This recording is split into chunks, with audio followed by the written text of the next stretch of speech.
ቪዲዮአችንን ከወደዳችሁ ላይክ፣ ሼር እንዲሁም ደግሞ ኮሜንት ላይ እንድንሰራላችሁ የምትፈልጉትን ሐሳቦች፣ የቴክኖሎጂ ውጤቶች ከትንሿ ስልክ አንስቶ እስከ ትልቁ የቴክኖሎጂ ምርት ድረስ ማወቅ የምትፈልጉትን ነገር ኮሜንት አድርጉ። በተቻለ ፍጥነት በጥራት እንሰራላችኋለን። ሰላም ጤና ይስጥልኝ የትርታቱ ቤተሰቦች፣ ሰላም ነው? እንዴት ናችሁ? እኔ ቴዲ ነኝ። ዛሬ በኢንሳይት ቴክ ሳምንታዊ ፕሮግራማችን ላይ የተለያዩ ሐሳቦችን ይዤላችሁ መጥቻለሁ። በተለይ ደግሞ ባለፈው በጠየቃችሁ ጥያቄ መሰረት ባትሪን በተመለከተና እንዲሁም ደግሞ የኤሌክትሪክ መኪና አዳዲስ መረጃዎችን ይዤላችሁ መጥቻለሁ።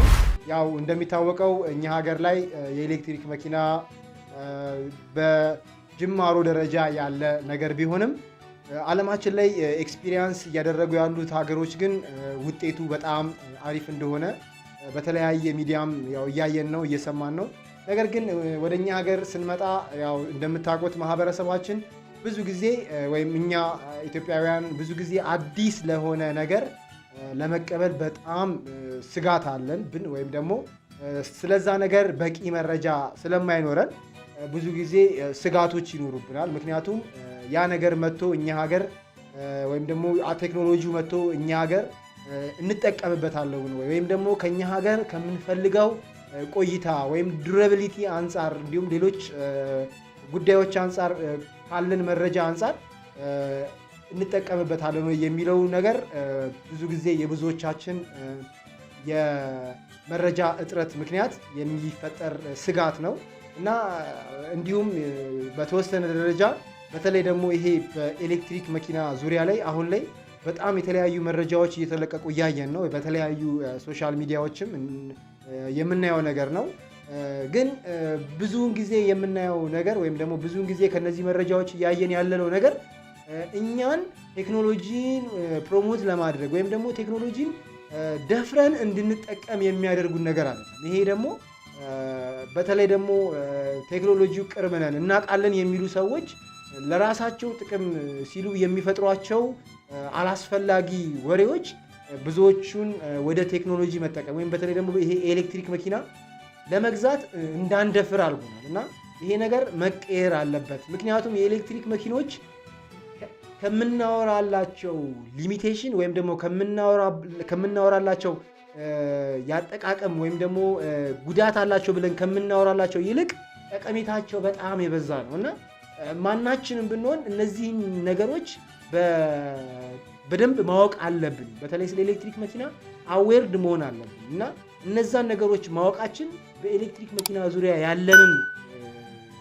አዌርነስ ወይም ደግሞ አመለካከት ልንቀይር የሚያደርጉ በጣም መልካም መረጃዎች እንዳሉ ማሰብ አለብን። ዝም ብለን በጭን መረጃዎችን ሳናገኝ ወይም ደግሞ መረጃዎችን ሳናይ ዝም ብለን የኤሌክትሪክ መኪና ይሄ ነው፣ ባትሪው እንደዚህ ነው፣ መተኛ ሀገር እንደዚህ ማለት የለብንም። ምክንያቱም ከዓለም ወይም ደግሞ አሁን ካለው የዓለም ቴክኖሎጂ ወይም ደግሞ የዓለም የመረጃ ሂደት እንዲሁም ደግሞ አሁን ላይ ወደ ስማርት ቴክኖሎጂ ስማርት ሲቲ እየተገነባበት ባለበት ሀገር ውስጥ እነዚህ አይነት ነገሮችን ጉዳታቸውን በማጉላት የእኛን ሀገር ማህበረሰብ በተለያየ መረጃ ማወዛገብ ይሄ ተገቢ አይደለም። ስለዚህ እኛ ለእናንተ ይጠቅማሉ ያልናቸውን በተለይ ደግሞ እንደዚህ አይነት መረጃዎችን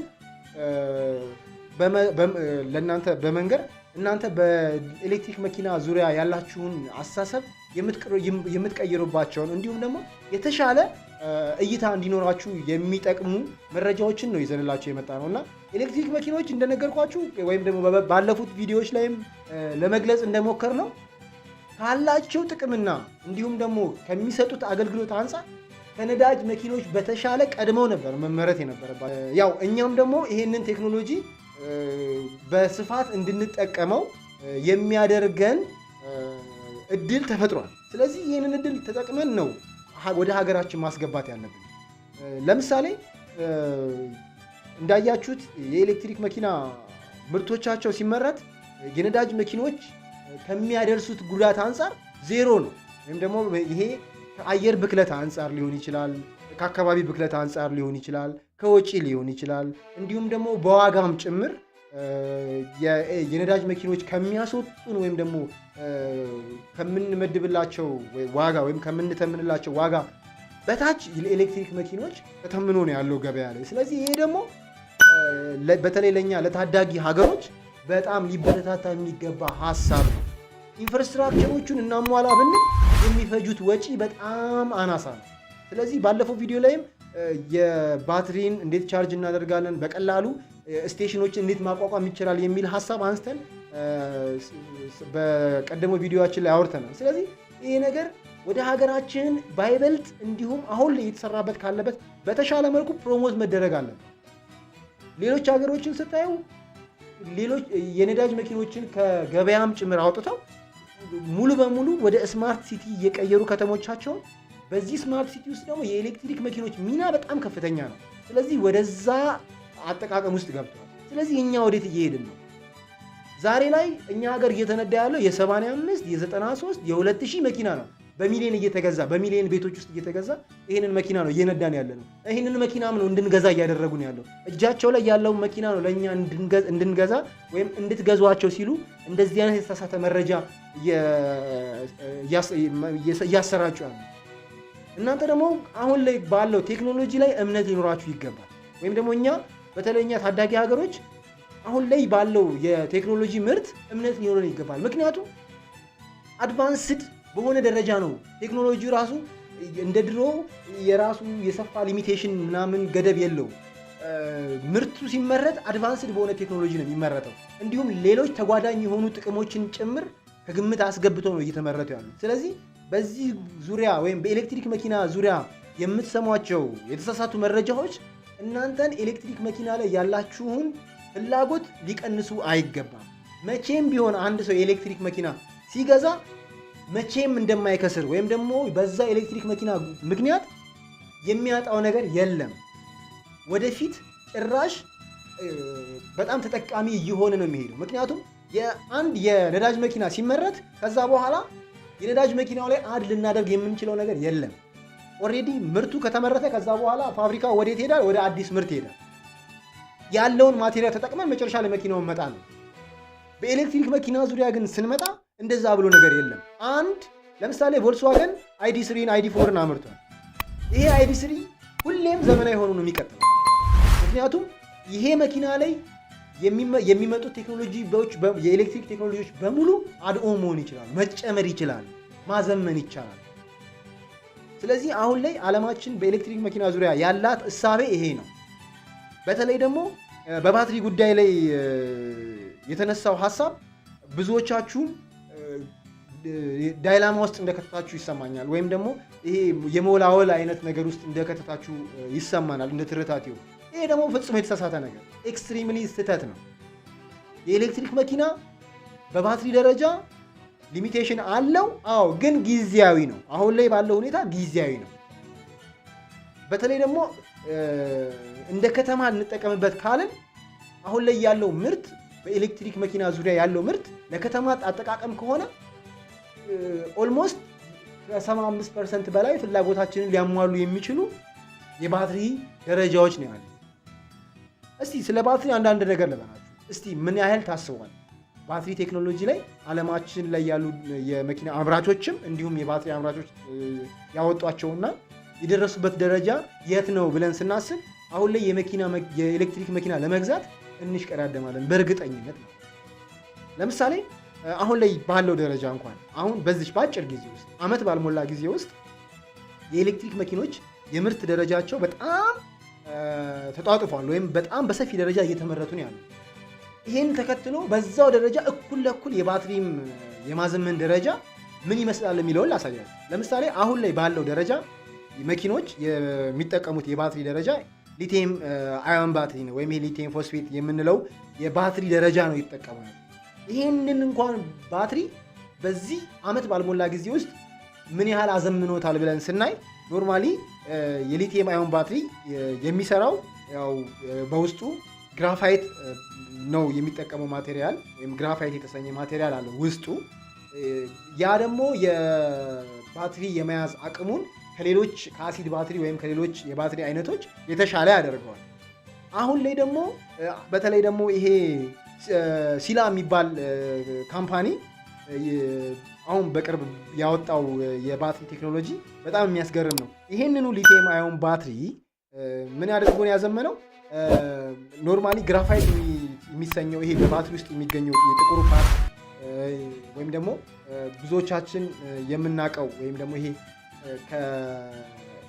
ይሄ የኤሌክትሪክ አስተላላፊ ከሆነው ኢብረት አስተኔ ማቴሪያል ነው። ይሄ ብቸኛ ኤሌክትሪክ አስተላላፊ ሆኖ ግን ኢብረት አስተኔ የሆነ ማቴሪያል ነው። ይሄ ግራፋይት የምንለው ማቴሪያል ማለት ነው። እና እሱን ማቴሪያል ስናየው ከኤሌክትሪክ አስተላላፊ ካልሆኑ ነገሮች ብቸኛ በውስጡ የፍሪ ኤሌክትሮኖች ያሉት ስለሆነ ነው ለባትሪ ምርት የተጠቀመ ነው ያለው። ነገር ግን ይሄንን አይተም ወይም ደግሞ ይሄንን የባትሪ ፓርት በሲሊከን ወይም ደግሞ ሲሊከን ቤዝድ በሆነ ማቴሪያል በመተካት ባትሪውን ወደ 40% ከነበረው ፐርፎርማንስ አሳድገውታል። አስባችሁታል? 40% አሁን ላይ ያለው የባትሪ ቴክኖሎጂ በዚህ ዓመት ባልሞላ ጊዜ ውስጥ በ40% አሳድገውታል ማለት ነው። ይሄ ደግሞ አሁን ላይ የምትጠቀሙት የኤሌክትሪክ መኪና ፐርፎርማንስ በ40% የባትሪ ደረጃ አድጎ ነው የሚመጣው ማለት ነው። ስለዚህ እየጨመረ ነው እንጂ የሚሄደው እየቀነሰ የሚሄድ ነገር የለውም። ለምሳሌ ይህ ሲሊከን ቤዝድ ባትሪ ወይም ሊቲየም አዮን ባትሪ ነው፣ ግን ሲሊከን ቤዝድ ነው እና ይሄ ባትሪ ስናየው ቻርጅ ሪቻርጅ ሬቱ በጣም ሃይ ነው፣ ወይም ደግሞ ይሄ ላይፍ ስፓኑ በጣም ሰፊ ነው። ከነበረበት ሬት በጣም ከፍ ያለ ነው። ምክንያቱም በ40% ሲያድግ ይሄ ባትሪ በጣም ሃይ ሬንጅ የመሄድ አሁን ከነበረበት ቢያንስ በጣም ከፍተኛ ሬንጅ ከቨር የማድረግ አቅም ያለው ኦልሬዲ ዝግጅታቸውን ጨርሰዋል። እናም እያስተዋወቁም ነው ያሉት እና በጣም ወደፊት የሚገርም የባትሪ ቴክኖሎጂ ላይ ደርሰናል። የሚገርመው ደግሞ የባትሪው አምራች ድርጅቶች ቀድሞ ለተመረቱ የኤሌክትሪክ መኪኖች ኮምፓተብል አድርገው እንደሚያመርቱት ጭምር ነው ያወሩት። ያ ማለት አሁን ላይ የገዛቿቸው መኪኖች የኤሌክትሪክ መኪኖች ያንን ባትሪ ተጠቃሚ ናቸው ማለት። ለምሳሌ የሞባይላችን ባትሪ ለምሳሌ ቲማክስ ሊያመርተው ይችላል፣ ወይም ደግሞ ሮጋስ ሊያመርተው ይችላል። ፋብሪካው ደግሞ አብሮት የሚልከው ባትሪ አለ። እንደዛ ማለት ነው። ልክ መኪኖቻችንም ከውጪ በተመጣጣኝ ዋጋ ኤክስተርናል ባትሪ ሪፕሌስ ልናደርግላቸው እንችላለን ማለት ነው። ሊያውም በጣም ርካሽ በሆነ ዋጋ ማለት ነው። ምክንያቱም እነዚህ ባትሪዎች የሚጠቀሙት ማቴሪያል በኢንፑት ደረጃ በግብአት ደረጃ በጣም ኤክሰስ የሆነ ማቴሪያል ስለሚጠቀሙ ወይም ደግሞ ኤክሰስ የሆነ ማቴሪያል ስላለ በዋጋ ደረጃ አሁን ላይ ያለውን በ1/4 እንደሚቀይሩ ነግሬያቸዋለሁ። እና በጣም ይሄ የወደፊት የኤሌክትሪክ መኪናን የባትሪ ቴክኖሎጂ ከስጋት ነፃ የሚያደርግ ቴክኖሎጂ ነው። ስለዚህ ብዙዎቻችሁ በተሳሳተ መረጃ እየተወዛገባችሁ የኤሌክትሪክ መኪና ላይ ያላችሁን አስተሳሰብ እንዳትቀይሩ። ምክንያቱም ወደፊት ወደድንም ጠላንም ተጠቃሚ የምንሆነው የኤሌክትሪክን ቴክኖሎጂ ነው ማለት። አሁን ላይ የነዳጅ መኪኖች ተቀባይነት እያጡ መጥተዋል። ስለዚህ ይህንን ነገር ከግምት አስገቡ። ሌላው እኛ ሀገር ላይ ባለፈው ቪዲዮም እንደነገርኳችሁ በተጋነነ ዋጋ እንደሚሸጠው ያለው ጉዳይ እንዳለ ሆኖ ያው የሚመለከተው አካልም ይህንን ጉዳይ ከግምት አስገብቶ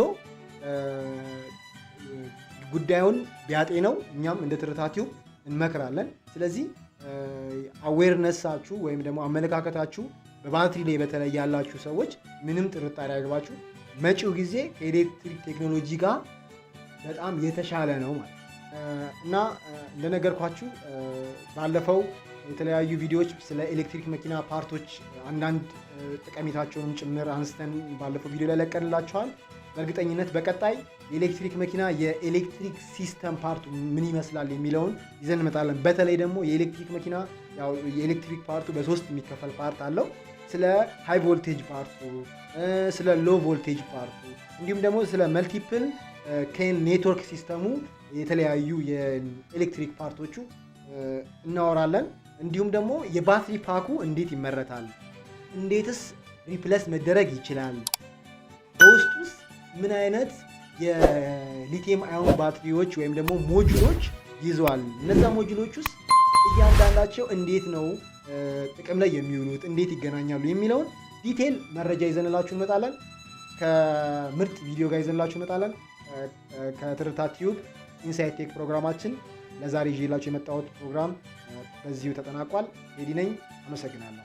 ቪዲዮዎችንን ከወደዳችሁ ላይክ፣ ሼር እንዲሁም ደግሞ ኮሜንት ላይ እንድንሰራላችሁ የምትፈልጉትን ሀሳቦች፣ የቴክኖሎጂ ውጤቶች ከትንሿ ስልክ አንስቶ እስከ ትልቁ የቴክኖሎጂ ምርት ድረስ ማወቅ የምትፈልጉትን ነገር ኮሜንት አድርጉ። በተቻለ ፍጥነት በጥራት እንሰራላችኋለን።